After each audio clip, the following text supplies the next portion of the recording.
हमें किसी अनदेखे खुदा की जरूरत नहीं, हमारे ये देवता ही हमारे खुदा हैं। हमारे बाप दादा इन बुतों की परस्तिश करते आए, इसलिए हम भी वही करेंगे। हमें किसी के बहकावे में नहीं आना है।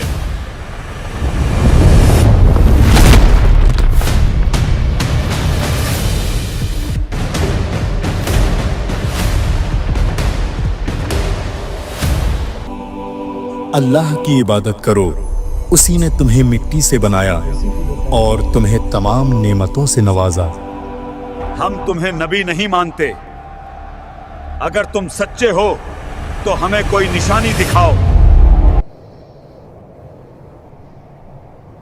हजारों साल पहले अरब की सरजमीन पर एक ताकतवर और दौलतमंद कौम बसती थी, और वो कौम थी कौम समूद। ये लोग ऊंचे ऊंचे पहाड़ों को तराश कर उनमें अपने महल बनाते थे।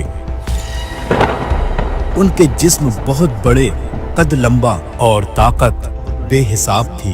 हर तरफ उनकी ताकत, कारीगरी और शान व शौकत के निशान बिखरे पड़े थे।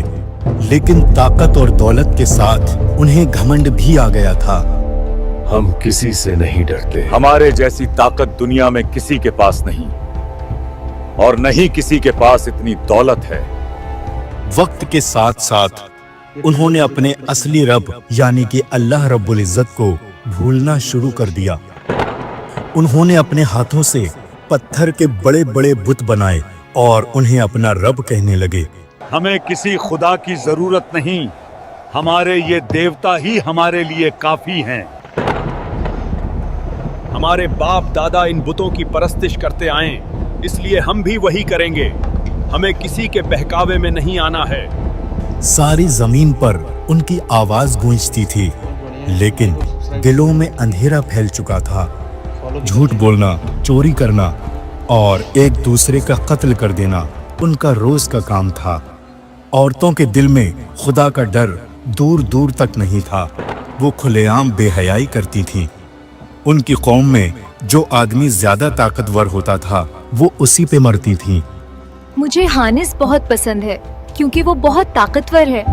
और मुझे समाहार बहुत पसंद है। आप लोग लाइक और सब्सक्राइब करें, फॉलो भी करें। तुम लोगों में से जो जीत जाएगा मैं उसी से शादी करूंगी।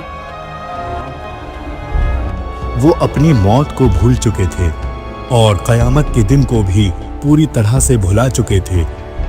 ऐसे वक्त में अल्लाह ताला ने इन गुमराह लोगों को सीधी राह दिखाने के लिए हजरत स्वालिह अलैहिस्सलाम को उसी कौम में नबी बनाकर भेजा।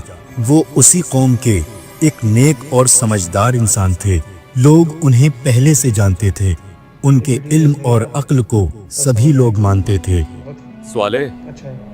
आप बहुत नेक इंसान हैं। आप बहुत अक्लमंद हैं। आप बहुत ईमानदार हैं। मगर जब उन्होंने तौहीद का पैगाम सुनाया तो वो ही लोग जो कल तक उन्हें इज्जत से देखते थे अब कहने लगे, ऐ स्वाले, हमें तो तुमसे बहुत उम्मीद थी। हम तुम्हें बहुत अक्लमंद समझते थे। तुम हमें हमारे बुतों की पूजा करने से रोक रहे हो। तुम ये एक नई और अजीब बात लेकर आए हो। हजरत स्वालिह अलैहिस्सलाम ने सुकून भरी आवाज में कहा, ऐ मेरी कौम के लोगों, अल्लाह ही तुम्हारा असली रब है, जिसने तुम्हें मिट्टी से पैदा किया और इस जमीन में बसाया। उसकी ही इबादत करो और उसी से मदद मांगो, क्योंकि वही सबका मालिक है। हजरत स्वालिह अलैहिस्सलाम की बात का असर कम ही हुआ। कौम के सरदार बोले, तुम हमारे जैसे ही एक इंसान हो। अगर तुम सच्चे हो तो हमें कोई निशानी दिखाओ और अपने आप को साबित करो। हजरत स्वालिह अलैहिस्सलाम ने कहा, ऐ मेरी कौम के लोगों, अगर मैं तुम्हारी मांगी हुई निशानी दिखा दूं, क्या तुम ईमान लाओगे और अल्लाह की राह पकड़ लोगे? कौम के सरदार बोले, आप लोग लाइक सच और में नबी हो फॉलो भी करें। तो इस पहाड़ के अंदर से एक ऊंटनी निकाल कर दिखाओ दाऊक। ऐसी ऊंटनी जो जिंदा, सेहतमंद और अल्लाह की कुदरत की निशानी हो। चारों तरफ सन्नाटा छा गया। हजरत स्वालिह अलैहिस्सलाम ने दुआ के लिए हाथ उठाए। उनकी आंखों में यकीन की चमक थी। उन्होंने अल्लाह से दुआ की, اور سب کی نظروں کے سامنے وہ چٹان ہلنے لگی اور دھیرے دھیرے اس میں درار پڑی، اور اللہ کی قدرت سے اس چٹان سے ایک زندہ اونٹنی باہر نکلی جو روشن، مضبوط اور خوبصورت تھی۔ لوگ حیران رہ جاتے ہیں۔ یہ معجزہ دیکھ کر قوم سمود کی آنکھیں پھیل گئیں۔ وہ ایک دوسرے کو دیکھنے لگے۔ کوئی کہتا، یہ تو جادو ہے۔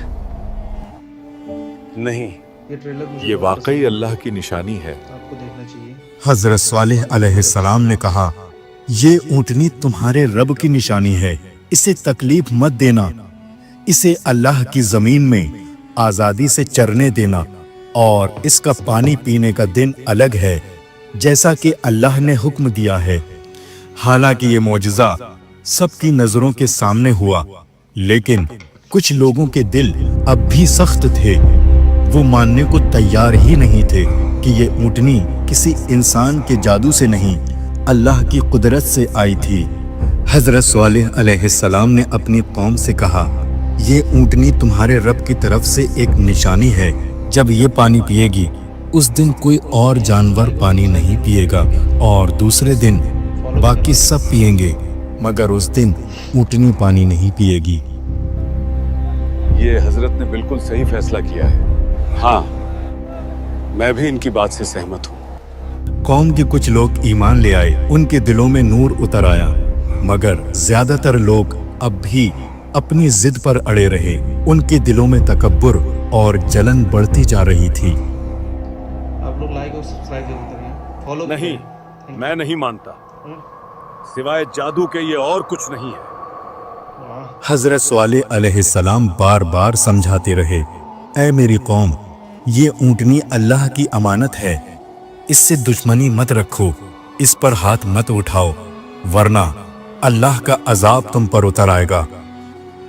ایک رات جب آسمان پر ستارے ٹمٹما رہے تھے اور ریگستان میں سناٹا تھا، کچھ لوگوں نے مل کر اونٹنی کو نقصان پہنچانے کی سازش کی۔ ایک آدمی نے اونٹنی پر تیر سے وار کیا۔ جب اونٹنی گھائل ہو کر زمین پر بیٹھ گئی تو دوسرے آدمی نے نیزے سے اونٹنی پر وار پہ وار کرنا شروع کر دیے، اور اس طرح ظالموں نے حضرت صالح علیہ السلام کی اونٹنی کو قتل کر دیا۔ اگلی صبح جب سورج نکلا، لوگوں نے دیکھا کہ وہ اونٹنی اب زندہ نہیں رہے۔ انہوں نے اللہ کی نشانی کو ختم کر دیا تھا۔ حضرت صالح علیہ السلام کو جب لوگوں نے ان کی اونٹنی کے بارے میں بتایا تو ان کے چہرے پر غم اور افسوس کے سائے چھا گئے۔ آپ علیہ السلام نے فرمایا، بہت بڑھیا ویڈیو۔ اے میری قوم، تم نے وہ کر دیا جسے اللہ نے تمہیں سختی سے منع کیا تھا۔ اب تم 3 دن اپنے گھروں میں رہو، اس سے پہلے کہ عذاب تم پر اتر آئے۔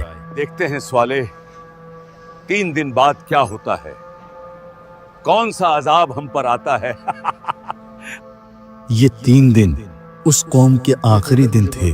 انہوں نے توبہ کا دروازہ بند کر لیا تھا اور اب اللہ کا حکم آنے والا تھا۔ پہلا دن گزرا، ان لوگوں کا کچھ نہیں ہوا۔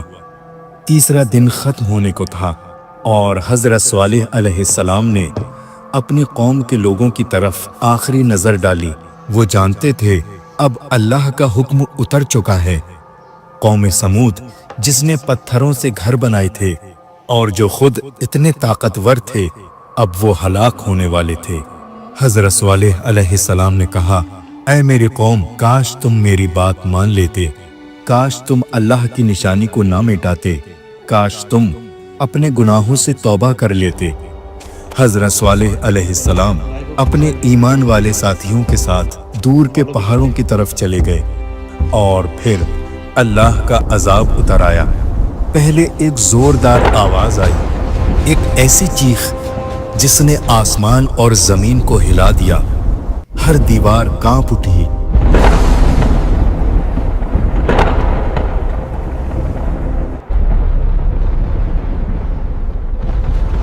ان کے بڑے بڑے مضبوط پہاڑوں میں بنے ہوئے گھر گرنے لگے۔ طوفان اٹھا جس نے ان کے شہروں، ان کے مکانوں، ان کے باغوں سب کو ریت میں ملا دیا۔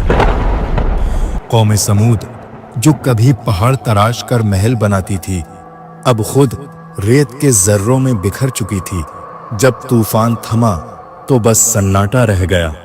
जहां कभी आवाजें, हंसी और ताकत का घमंड था, वहां अब सिर्फ खामोशी थी। मुझे बहुत अच्छा लगता है। आप हजरत स्वालेह अलैहिस्सलाम और उनके साथी लौटते हैं, उजड़ी हुई बस्ती को देखते हैं। हजरत स्वालेह अलैहिस्सलाम ने अपने हाथ आसमान की तरफ उठाए और कहा, ऐ मेरे रब, मैंने उन्हें तेरी राह दिखाने की कोशिश की, मगर वो खुद अपने गुनाहों में डूब गए। इस तरह वो कौम जो कभी दुनिया की सबसे ताकतवर कही जाती थी, अपनी नाफरमानी की वजह से मिटा दी गई। उनकी ताकत, उनकी दौलत, उनका घमंड, सब कुछ रेत में मिल गया। हजरत स्वालेह अलैहिस्सलाम अपने ईमान वाले साथियों के साथ एक नए इलाके की तरफ चले गए। वो हर जगह लोगों को ये नसीहत देते, ऐ लोगों, घमंड मत करो, अल्लाह की निशानियों से इनकार मत करो, क्योंकि जो खुदा को भूल जाता है वो खुद मिट जाता है। आज भी मदइन स्वालेह के पहाड़ों में वो निशान बाकी हैं जहां वो कौम रहती थी जो पत्थर तराशती थी, और आज वो पत्थर उनकी तबाही की गवाही देते हैं। प्यारे दोस्तों, ये था वाक़या हजरत स्वालेह अलैहिस्सलाम और कौम समूद का। उम्मीद है ये वाक़या आपको ज़रूर पसंद आया होगा। इस वीडियो को लाइक करें, कमेंट करें और शेयर करें, ताकि और लोग भी इससे सबक ले सकें। हमारी अगली वीडियो में हम एक और नबी की कौम की दास्तान लेकर आएंगे, इसलिए हमारे चैनल को सब्सक्राइब करें। अस्सलामु अलैकुम व रहमतुल्लाह।